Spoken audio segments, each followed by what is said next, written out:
Vibe ഇഫ്താറുകളുടെ പിന്നാലല്ലേ?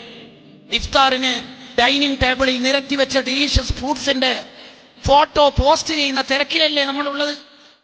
ആണും പെണ്ണും ഇടകലർച്ച പാടില്ല, ഏത് കാലത്തും പാടില്ലെന്ന നിയമത്തെ കാറ്റിൽ പറത്തിക്കൊണ്ട് റമദാനിൽ ക്യാമ്പസിന്റെ അകത്തളത്തിൽ ആണും പെണ്ണും ഇടകലർന്നിട്ടുള്ള ഇഫ്താറാണ് നടക്കണമെങ്കിൽ ദയവ് ചെയ്തിട്ട് റമദാനെ കളിയാക്കരുത്, പരിഹസിക്കരുത് കേട്ടോ.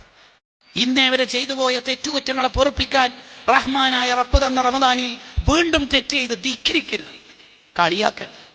റമദാനൊക്കെ തീർന്നാ മതിയും, ഇതെന്താ തീരാത്തെ എന്ന് തോന്നിയാൽ തന്നെ മരിക്കണ സമയത്ത് ഈമാൻ നഷ്ടപ്പെടുമോ എന്ന് പേടിക്കണമെന്ന് പറഞ്ഞ മാസ റമദാൻ. ആ റമദാനെ നമ്മൾക്ക് ഹൃദയം കൊണ്ട് ഏറ്റെടുക്കാൻ പറ്റും. അല്ല റമദാനെ ഈ പിശാചിനെ കെട്ടിയിടും. ബാക്കി 11 മാസക്കാലം കെട്ടിയിടേണ്ട ഡ്യൂട്ടി അമുക്കാം. ബാക്കി 11 മാസക്കാലം പിശാചിനെ കെട്ടിയിടണം.